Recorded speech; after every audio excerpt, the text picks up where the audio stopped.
Hello viewers, sorry ரொம்ப நாள் ஆச்சு ஒரு வீடியோ போட்டு. ஸோ இன்றைக்கி என்ன பண்ண போகிறோன்னா, வண்டியை போய் ஏர் ப்ரெஷர் செக் பண்ண போகிறோம். ரொம்ப நாள் பார்க்காதனால வெஹிக்கிளில் வந்து ஏர் ப்ரெஷர் கம்மியாக இருக்கும். ஸோ வண்டி வந்து எப்போதுமே விடிய காலில் கிளைமேட் கூலாக இருக்கப்போ போய் ஏர் ப்ரெஷர் செக் பண்ணுங்கள். பக்கத்தில் உள்ள பெட்ரோல் பங்க்கில் போய் நான் செக் பண்ணுறேன். நைட்ரேஷன் தான் ஃபில் பண்ணுறேன். நைட்ரேஷன் யூஸ் பண்ணுறேன் ரொம்ப நாளாக. ஸோ நார்மல் ஏரும் நைட்ரஜன் பெரிய வித்தியாசம் பாருங்கள். நான் 36 வச்சுருக்கேன். மீட்ரு படி பாருங்கள், 29லேருந்து 36 வரைக்கும் போய் ரீச் ஆகும் ப்ரெஷரு. இந்த வீடியோ நான் காமிக்கிறதுக்கு மெயின் காரணமே வந்து, நீங்கள் போய் ஒரு பெட்ரோல் பங்க்கில் போய் ஏர் ஃபில் பண்ணுறதுக்கும் நீங்கள் மேனுவலாக செக் பண்ணுறதுக்கும் எவ்வளோ வித்தியாசம் இருக்குன்னு தான். இப்போ பாருங்கன்னா அதில் காமிச்சது 36. என் கையில் உள்ள மிஷின் ஏர் ப்ரெஷர் காஜை வச்சு செக் பண்ணி காட்டுறேன் பாருங்கள் எவ்வளோ ஆக்சுவலாக ப்ரெஷர் இருக்குன்னு.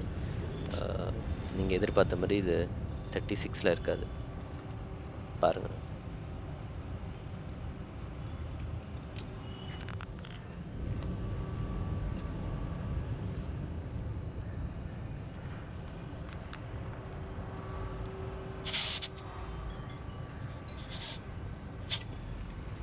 ஸோ நீங்கள் பாருங்கள், 36ன்னு எதிர்பார்த்தோம். பட் ஆனால் ஆக்சுவலாக 38 ஃபில் ஆயிடுச்சு. ஸோ எப்போதுமே இப்போ பெட்ரோல் பங்க்கில் உள்ள மிஷின் கரெக்டாக இருக்கணும் அவசியம் இல்லை. ஒரு தனியாக ப்ரெஷர் காஜ் இங்கேயும் செக் பண்ணி கரெக்ட் பண்ணுவீங்க. விடிய காலில் இதை பண்ணுங்கள். தேங்க்யூ.